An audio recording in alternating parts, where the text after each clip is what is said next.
We're back this Thursday with more celebrations here on our channel, Legends Leaving. This video is a tribute to the famous actors who died today, June 20th, 2024. Legendary people who made important contributions to their works and who have since died. We're sorry for the family and friends lost. Peace out. First, though, we'd love it if you showed your love by giving this video a thumbs up and following the channel. We'll be discussing unfortunate updates regarding the actor Chrystian Bale.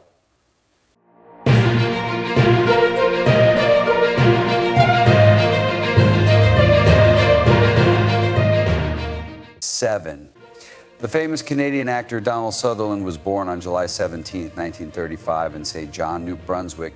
He has had a very busy career covering more than 60 years. Sutherland has been in a lot of different types of films and TV shows, making an indelible mark on both. He is known for being versatile and commanding on screen. The London Academy of Music and Dramatic Art was where he trained, and it was there that he started his long career as an actor. The Dirty Dozen. 1967 was Sutherland's big break, and he went on to give famous performances in films like Maz H. 1970, Clute 1971, and Don't Look Now 1973. The roles he played in Invasion of the Body Snatchers 1978, Ordinary People 1980, and JFK 1991 continue to captivate viewers. His ability to play a wide range of characters won him praise from critics and many awards, including a Primetime Emmy Award for his part in the 1995 TV movie Citizen X and an Academy Honorary Award in 2017 for his contributions to film. He got a new group of fans recently with his role as President Snow in the Hunger Games series 2012 to 2015. When Donald Sutherland died on June 20th, 2024, it was the end of an age in show business. He died peacefully in his Los Angeles home with his family by his side. Sutherland's legacy lives on through his huge amount of work, which continues to entertain and inspire people all over the world. His contributions to the arts made him one of the most admired and loved actors of his time, and they will always have an effect on the business and on people who liked his work. 6. Jose Pereira DOA Neto. Chrystian, who was born on November 11, 1956, and died on June 19, 2024, was a famous Brazilian singer who was known for his contributions to the sertanejo style. Together with his brother Ralf, he made the famous duo Chrystian and Ralf. Chrystian's big break came in 1973 with the #1 single, Don't Say Goodbye. It stayed at the top of the charts for an amazing 19 weeks. Even with all of this success, Chrystian was still having trouble with money. In the early stages of his success, Chrystian had to sing in English because that's what record companies wanted him to do. Nevertheless, he was almost like a ghost singer because his first record had a model on the cover instead of his own picture, and he couldn't go on TV to hide the fact that he was Brazilian. In his early work, he recorded some important songs, but Chrystian and Ralf didn't start making country music until the early 1980s. The pair had a big impact, but in December 1919, they stated they were splitting up, which shocked both fans and people in the music business. Chrystian tried to make a name for himself as a solo artist. In 2000, the BMG label released the record Bijo Final, which was popular for 2 years. During the same year, he sang on a CD by Zizzy Camargo and Luciano of his own song, Te Demai. In May 2001, Chrystian and Ralf got back together. Their second acoustic record, Acústico I, came out in 2007 and was the first Power Records release in both SMD and SMDV formats. By the end of 2021, Chrystian had already started his 5-year independent career with the Romance Tour. In 1981, Chrystian married fellow singer Gretchen, but they split up after only a few months because Chrystian was cheating on her with some Chaplin dances. As Gretchen said in public, he married Caviera after meeting her in Casalandia in January 1970. In an interview in 2006, Chrystian talked about how they met and how their friendship has grown over the years. In 2024, Chrystian told everyone that he had been diagnosed with polycystic kidney disease, a birth defect that had a big effect on his health. Chrystian died on June 19, 2024, at the age of 67. He left behind a legacy that had a big impact on Brazilian music and touched the hearts of many fans. His career, which was marked by toughness and flexibility, shows how talented and passionate he is about music. 5. Willie Howard Jr. was an American Major League Baseball MLB center fielder who played for 23 years and was known as the Say Hey Kid. Mays played for the New York Mets and the San Francisco Giants from 1951 to 1973.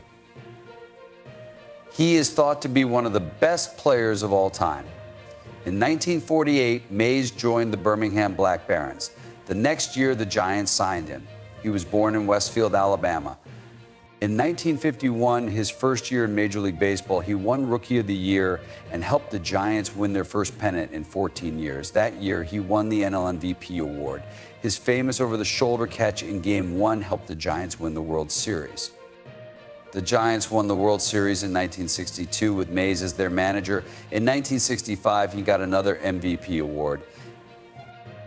He retired after the 1973 World Series with the Mets, which was the end of his playing career. He then worked as a coach and special helper. Mays was an All-Star 24 times and led the NL in home runs 4 times and slugging percentage 5 times. He hit over .310 times and had 100 RBIs. Mays was the first player in NL history to hit 30 home runs and steal 30 bases in the same season. He also led the league in stolen bases 4 times. He got 12 Gold Gloves in a row, which is a record for outfielders. Mays retired with 660 home runs, a .302 batting average, and a lot of NL marks. The most games he played in center field, 2,829, and the most putouts he made, 7,095, are both major league marks. In 1979, Mays was admitted into the Baseball Hall of Fame. In 2015, he was given the Presidential Medal of Freedom. They had a son named Michael, who they adopted in 1959. Mays married Margaret Wendell Chapman in 1956. In 1963, they got a divorce. After that, Mays married Mae Louise Allen in 1971 and took care of her until she died in 2013. It was him who gave Barry Bonds his godfather. Mays passed away in Palo Alto, California on June 18, 2024 from heart failure. She was 93 years old. Rob Manfred, who was Commissioner of Baseball, Barack Obama, who was president, and sports stars like Magic Johnson and Barry Bonds all gave tribute to Mays. 4. Evans. She was an American actress who was born on November 26, 1932 in Bluefield, West Virginia. She was best known for her part as Velma Davis in the famous 1967 movie Bonnie and Clyde. She had a very successful career that lasted more than 40 years and included roles in more than 25 films and TV shows. 100 Yards Over the Rim, an episode of The Twilight Zone from 1961, and Harp's Blood, an episode of Gunsmoke from the same year, were 2 of her most memorable roles. She also played Penny Sanford in 2 episodes of Alfred Hitchcock's TV show, The Big Score and Alfred Hitchcock Presents, and I saw the whole thing from the Alfred Hitchcock Hour in 1962.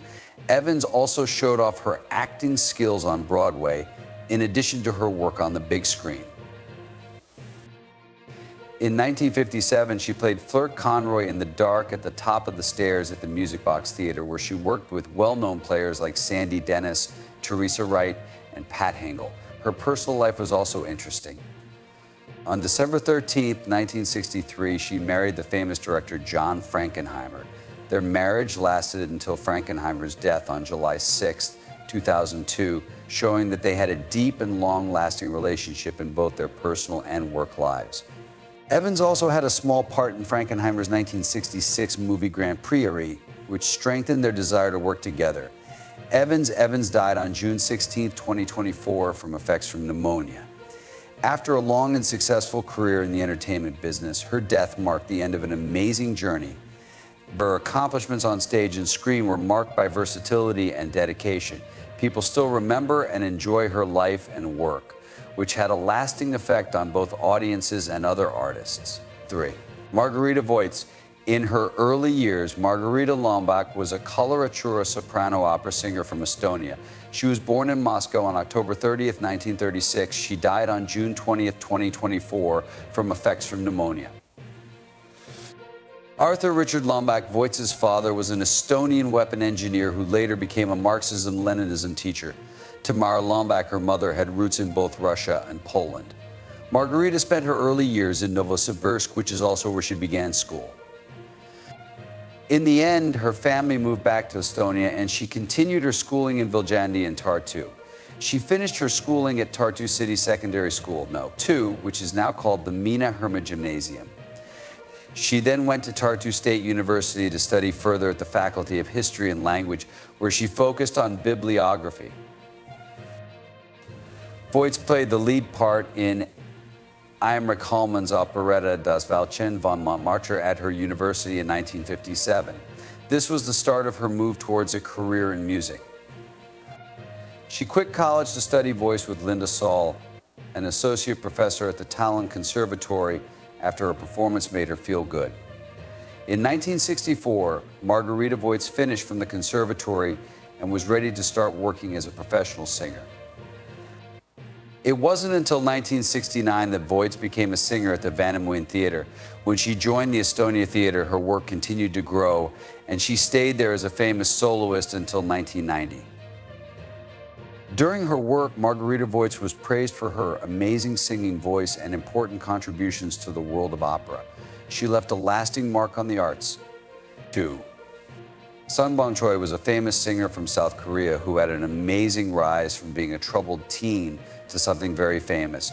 Choy was born in Seoul and was left at a home when she was 3 years old. Out of fear of being hurt, he ran away and found safety in Daejeon's red light areas. Choy had a hard childhood, but he passed the test to get into elementary and middle school and finally graduated from Daejeon Art High School. Choy wanted to take music lessons from Jongseok Park because he loved it so much. Park taught him for free and helped Choy get help from the church in Child Fund Job. Choy was determined, so he passed the tests he needed to take to continue his schooling, even though things were hard for him. After that, he went to Kyunghee Cyber University to study in the Department of Cultural Art Management. When Choy was young, he went through a lot of hard times, like hiding at a night school to get away from gangs. He worked as a delivery boy to pay for school, but hurt himself and almost quit because of it. Even with all of these problems, Choy never gave up on music. His application to Hanyang University was finally accepted, but he couldn't go because of money problems. Choy's big break came on June 6, 2011, when he sang Nella Fantasia by Ennio Morricone on Korea's Got Talent. The judges in the crowd were moved by his moving performance and personal story, which sent him to the finals where he won first place. His performance went viral and was praised by both famous people and politicians around the world. Choy's trip was marked by controversy, even though he received praise. In October 2021, he revealed that he had been lying about having cancer, which led to a public apology. Choy passed away on June 20th. He was 33 years old. His story is still a powerful reminder of the struggles public figures face and the strength needed to get through tough times. 1. John Wadington was a famous English guitarist who played with the electronic rock band The Pop Group. Wadington started his first band when he was 17. The Boyfriends, a punk band, was his first job. He sang, played guitar, and wrote most of the songs. The band didn't last long, but he helped start the Pop Group in 1977 and was one of their musicians. They put out 2 records with him on them. Why and for how much longer do we tolerate mass murder? Both albums got good reviews. When the Pop Group broke up in 1981, then Wadington joined Maximum Joy, which was another post-punk band. He kept going on his musical path when he joined Disco Delaware and the short-lived German electro band U-Bahn X. Wadington didn't show up at any of the Pop Group reunions, and his last appearance was on Lily Allen's album All Right Still in 2006. John Wadington died on June 20th. He was 63 years old. His work in the music business, especially in the punk and post-punk scenes, will be remembered for a long time. Recently, there has been rumors going around on Facebook that the famous star Christian Bale has died. Thankfully, these stories are not true at all. Due to his dedication to his craft, Christian Bale has had major health problems because he has had to drastically change his appearance for different parts. Bale is known for going through big weight changes to really convey his character's emotions. This has caused medical workers and fans to become concerned. For The Machinist 2004, he lost about 60 pounds by following a very strict diet, which brought his weight to a dangerously low level.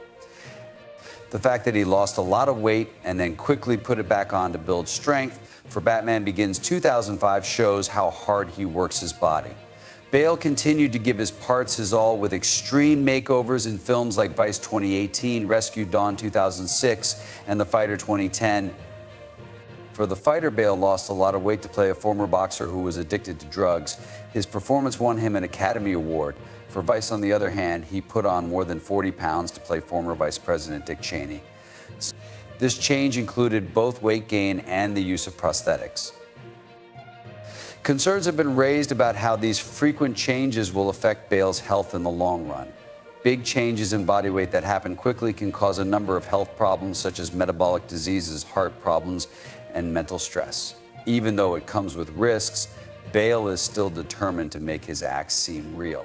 His ability to drastically change his body shows how dedicated he is to his job, but it also shows how dangerous such drastic changes can be for an actor's health as a whole.